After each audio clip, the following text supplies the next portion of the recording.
Brought to you by TechnoSpark 20 series smartphones. I'm superhuman.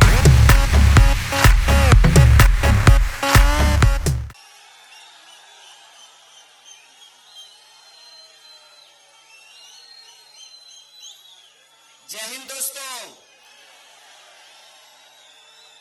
मंच पर उपस्थित भारतीय राष्ट्रीय कांग्रेस के तमाम वरिष्ठ नेतागण, आम आदमी पार्टी के स्थानीय विधायक और इस सभा की अध्यक्षता कर रहे दिल्ली प्रदेश कांग्रेस कमेटी के माननीय अध्यक्ष जी, उपस्थित साथियों और अलग अलग जगह से आए हुए कांग्रेस परिवार के हमारे जाबाज कार्यकर्तागण, आप सबका मैं कांग्रेस पार्टी की ओर से बहुत हार्दिक अभिनंदन करता हूं और मैं आपको बहुत धन्यवाद देता हूं कि जो प्यार दिल्ली कांग्रेस परिवार ने मुझे दिया है, जो परिवार इस गंभीर परिस्थिति में जिस मजबूती के साथ हमारे साथ खड़ा रहा है, मैं जीवन भर आपका ऋणी रहूंगा, आपका आभारी रहूंगा। आप सब जानते हैं कि थोड़ी ही देर में हमारे लोकप्रिय नेता, हमारे जननेता, जिन्होंने पूरे देश को कन्याकुमारी से लेकर कश्मीर तक, मणिपुर से लेकर मुंबई तक देश को जो जोड़ने का काम किया है, जो भाजपा की दहशत वाली राजनीति है, जो बांटने की राजनीति है, जो नफरत की राजनीति है, उस नफरत की राजनीति के खिलाफ हम नौजवानों के भीतर जो साहस भरने का काम किया है, आदरणीय राहुल जी थोड़ी देर में यहां पहुंच रहे हैं, आप सब उनका संबोधन सुनेंगे। उससे पहले मैं दो तीन बात आपसे कहना चाहता हूं। पहली बात, अक्सर हम लोग सुना करते थे कि मेहंदी रंग लाती है सूख जाने के बाद। मैं कहता हूं, मेहंदी रंग लाती है सूख जाने के बाद और असली कांग्रेसियों की पहचान आती है मुश्किल वक्त आने के बाद। आप जो इस दौर में यहां खड़े हैं, कांग्रेस पार्टी का झंडा जो अपने हाथों में आपने थाम रखा है, यही कांग्रेस की विरासत है। ये पहली बार नहीं है दोस्तों कि अहंकारी सत्ता ने कहा हो कि हम कांग्रेस को समाप्त कर देंगे या कांग्रेस समाप्त हो जाएगी। मैं आपको याद दिलाना चाहता हूं, अंग्रेज अफसर भी यही कहा करते थे, जनरल डायर भी यही कहा करता था कि हम कांग्रेस को समाप्त कर देंगे। जिस साम्राज्य का सूरज अस्त नहीं होता था, 200 साल की उसकी गुलामी को बापू ने रघुपति राघव राजा राम, पतित पावन सीताराम, ईश्वर अल्लाह तेरो नाम, सबको सम्मति दे भगवान, ये गाना गा करके समाप्त कर दिया। साथियों, हम मानते हैं कि ये देश के लिए गंभीर वक्त है। हम मानते हैं इस देश को आजादी दिलाने वाली पार्टी, इस देश के लिए जान देने वाली पार्टी, हमारे नेता राष्ट्रपिता महात्मा गांधी ने इस देश को जोड़ कर रखने के लिए, भाईचारे के लिए, सद्भावना के लिए गोली खाई है। हम जानते हैं कि इस देश की एकता और अखंडता के लिए देश की पहली महिला प्रधानमंत्री श्रीमती इंदिरा गांधी ने अपने लिए, देश के लिए अपने ऊपर गोलियां खाई है। हम जानते हैं कि इस देश की सुरक्षा के लिए, इस देश की एकता के लिए हमारे पूर्व प्रधानमंत्री स्वर्गीय राजीव गांधी ने गोली खाई है। इसीलिए मैं आप तमाम कार्यकर्ताओं से कहना चाहता हूं, दोस्तों, भाजपा के छोटे मोटे नमूने गुंडों से घबराने का वक्त नहीं है। हम इनको बताएंगे कि देशभक्ति का मतलब क्या होता है। देशभक्ति का मतलब होता है देश के संविधान को अपने सीने से लगा करके रखना। देशभक्ति का मतलब होता है इस देश के भीतर रहने वाले जो 140 करोड़ लोग हैं, चाहे वो किसी भी जाति या धर्म के हों, उनको भारतीय समझना और उनको बराबरी का हक और अधिकार दिलाना। देशभक्ति का मतलब ये होता है कि देश के भीतर कहीं कोई दुर्घटना हुई हो, किसी के साथ भी अत्याचार और अन्याय हुआ हो, तो उसके पक्ष में खड़ा होना, शोषितों की आवाज बनना, मजदूरों, किसानों, नौजवानों, महिलाओं, दलितों, आदिवासियों, पिछड़ों और गरीबों की आवाज बनना। आपको मालूम है आदरणीय प्रधानमंत्री जी 10 साल से देश के प्रधानमंत्री हैं। यमुना के इस तरफ रहते हैं नई दिल्ली में। 10 साल लगा है उनको यमुना पार करने में। मेरा नाम कन्हैया है। अभी प्रधानमंत्री जी को यमुना का किनारा लेकर के आए हैं, पूरी की पूरी सरकार को यमुना पार लेकर के जाना है। इसीलिए मैं आप सबसे ये कहना चाहता हूं कि आपने जो देश भर से प्यार भेजा है, जो मोहब्बत भेजी है, जो चिंता भेजी है, उसका मैं सम्मान करता हूं। लेकिन याद रखिएगा, भाजपा से लड़ने का अनुभव हमारा पिछले 10 साल का अनुभव है।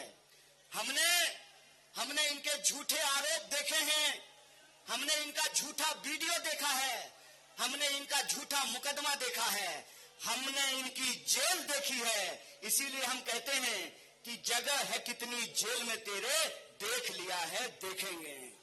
इसीलिए न्याय और हक के लिए जो कांग्रेस पार्टी का संकल्प है कि पिछले 10 सालों से देश के लोगों के साथ जो अन्याय हुआ है, उस अन्याय के खिलाफ हमने ये तय किया है। हमारे नेता जब कन्याकुमारी से कश्मीर तक पैदल चल रहे थे, तो देश के किसान उनसे आकर मिले, देश के नौजवान उनसे आकर मिले, देश की महिलाएं आकर उनसे मिली, देश के मजदूर आकर के उनसे मिले, नौकरी करने वाले वो लोग। सिपाही जी इधर खड़ा जी, ए सिपाही जी इधर खड़े हैं। सिपाही जी, पेंशन मिलता है? नहीं मिलता है ना। 2004 के बाद से पेंशन नहीं मिलता है। कांग्रेस पार्टी की सरकार बनने दीजिए, अगर एमपी को पेंशन मिलेगा, प्रधानमंत्री को पेंशन मिलेगा, तो सिपाही को भी पेंशन देना पड़ेगा। इसीलिए कांग्रेस पार्टी 5 न्याय लेकर के आई है। युवाओं का न्याय, महिलाओं का न्याय, किसानों का न्याय, श्रमिकों का न्याय और भागीदारी का न्याय। इस देश में रहने वाले जो 140 करोड़ लोग हैं, यह देश उनका है और उनके हक और अधिकार के लिए लड़ना, यही कांग्रेस पार्टी की पहचान है, यही कांग्रेस पार्टी की विचारधारा है। आजकल नया निजाम आया है और नया निजाम कहते हैं कि इस देश का इतिहास 2014 से शुरू होता है। मैं कहता हूं, जनाब आपका इतिहास कमजोर है। श्रीमान, थोड़ा ठीक से इतिहास पढ़िए। देश का इतिहास 2014 से नहीं शुरू होता है। देश का इतिहास 5000 साल का इतिहास है। देश का इतिहास सिंधु घाटी सभ्यता से शुरू होता है। और भारतीय होने का मतलब क्या होता है? भारतीय होने का मतलब होता है लोगों के बीच में भाईचारा होना, प्राणियों के बीच में सद्भावना होना। और धर्म का क्या अर्थ होता है? धर्म का अर्थ होता है निर्बल को शक्ति देना। धर्म का अर्थ यह होता है कि लोगों के बीच में मोहब्बत फैलाना। धर्म का अर्थ होता है असमानता को समाप्त करके समानता को स्थापित करना। धर्म का मतलब होता है अन्याय को समाप्त करके न्याय को स्थापित करना। इसीलिए मैं आप सबसे कहने आया हूं, आज देश एक गंभीर परिस्थिति से गुजर रहा है। इस देश का सच्चा कांग्रेसी कार्यकर्ता होने के नाते, वो पार्टी जो इस देश को आजादी दिलाई है, उस आजादी को बचाने के लिए जैसे हमारे पुरखों ने स्वतंत्रता सेनानी बनकर के इस देश को आजादी दिलाई है, उसी तरह से हम संविधान सेनानी बनकर के इस देश के संविधान की रक्षा करेंगे। बोलिए, आप संविधान सेनानी बनेंगे? दोनों हाथ उठा करके बोलिए, कोई हाथ नीचे नहीं रहना चाहिए। आप संविधान की रक्षा करेंगे? आप संविधान की रक्षा करेंगे तो संविधान के ऊपर हमला करने वाली इस पार्टी को हम कहना चाहते हैं, भाजपा को हम कहना चाहते हैं, अभी तो आप 10 साल के लिए शासन में आए हैं और 10 साल शासन में आकर के आपका ये मंसूबा बन गया है कि आप इस देश के संविधान को बदलना चाहते हैं। तो हम आपको कह देना चाहते हैं, हमारी विरासत इस देश की आजादी को लेकर लड़ने वाली विरासत है। हमारी विरासत राष्ट्रपिता महात्मा गांधी की विरासत है। हमारी विरासत डॉक्टर बाबा साहब भीमराव अंबेडकर की विरासत है। हमारी विरासत शहीद आजम भगत सिंह की विरासत है। और उसी विरासत पर चलते हुए कांग्रेस पार्टी ने इस देश की एकता और अखंडता को बना करके रखा। कांग्रेस पार्टी ने इस देश के लोगों को बराबरी का अधिकार दिया। बताइए, अगर संविधान नहीं होता, अगर संविधान की ताकत नहीं होती, तो क्या इस देश में हेलीकॉप्टर पर उड़ने वाला और जूता सिलने वाला का वोट बराबर होता क्या? यह संविधान की ताकत है। इस संविधान की रक्षा करना है हमको। इसीलिए हम आप सबसे ये आग्रह करने के लिए आए हैं, ये लाख कोशिश कर लें, ये लाख गुमराह करने की कोशिश करें, ये लाख आपको चाय की दुकान में, ट्रेनों में, बसों में, दफ्तरों में, व्हाट्सएप ग्रुप पर, शादी में, ब्याह में, लगन में आपको अपमानित करने की कोशिश करें, सीना ठोक करके कहिए कि हम बापू के सिपाही हैं, हमने हंसते हंसते गोली खाई है, इस देश को बचाने के लिए आखिरी सांस तक संघर्ष करेंगे। यह बात आपको पूरे गर्व से कहना चाहिए, पूरे अभिमान से कहना चाहिए। इसीलिए आप तमाम कार्यकर्ताओं से मैं कहने के लिए आया हूं, गंभीर समय है, लेकिन कांग्रेस पार्टी इस देश की सबसे बड़ी विपक्षी पार्टी है। जब ये कहते हैं कांग्रेस मुक्त भारत, इसका मतलब ये है कि इस देश की विपक्ष को समाप्त करके ये देश में तानाशाही थोपना चाहते हैं। इस तानाशाही के खिलाफ इस मुश्किल वक्त में हम तमाम लोगों को, तमाम कांग्रेस के परिवार को एकजुट होकर के रहना है और इनको कहना है, वह पथ क्या पथिक कुशलता क्या, जिस पथ में बिखरे सूर न हो, नाविक की धैर्य परीक्षा क्या, जब धाराएं प्रतिकूल न हो। इस प्रतिकूल समय में हम तमाम लोगों को एकजुट होकर के रहना है और हमारी एकजुटता का नतीजा ये है कि पूरी दिल्ली में इंडिया अलायंस को लेकर के एक जबरदस्त माहौल बन रहा है।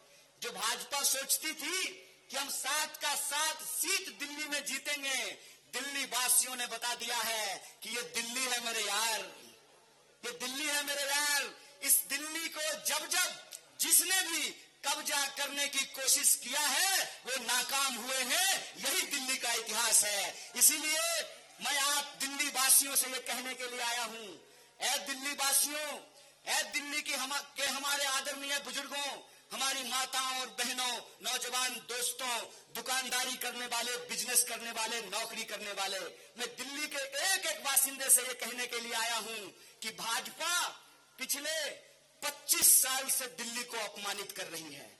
भाजपा पिछले 25 साल से दिल्ली को इसलिए अपमानित कर रही है कि इनकी लाख कोशिशों के बावजूद ये दिल्ली की गद्दी पे काबिज नहीं हो पाए हैं।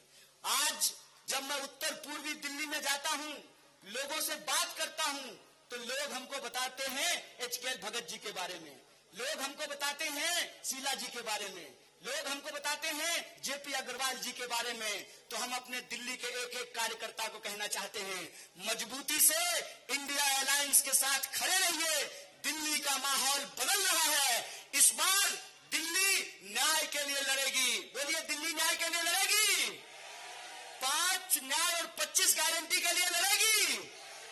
तो लड़ेगी दिल्ली न्याय के लिए और जीतेगी दिल्ली, ये भरोसा मैं आप सबको दिलाने के लिए आया हूं। सो आप तमाम कार्यकर्ता चुनाव के आखिरी दिन तक एकजुट रहिए और जब तक मतदान नहीं हो जाता है तब तक सचेत रहिए, सजग रहिए, एकजुट रहिए। ये गुमराह करने की कोशिश करेंगे, लड़ाने की कोशिश करेंगे, लेकिन लड़ना नहीं है, एकजुट रहना है और संविधान की रक्षा करना है। इस बार दिल्ली में जनता वोट का चोट करेगी तानाशाही के खिलाफ। इस बार दिल्ली का जनता वोट का चोट करेगी संविधान को तोड़ने वालों के खिलाफ। इन्हीं शब्दों के साथ एक बार पुनः पूरे सम्मानित मंच को धन्यवाद कहते हुए और हमारे कांग्रेस परिवार के, इंडिया अलायंस के, आम आदमी पार्टी के सभी सदस्यों को और आपके कार्यकर्ताओं को धन्यवाद कहते अपनी बात को समाप्त करता हूं।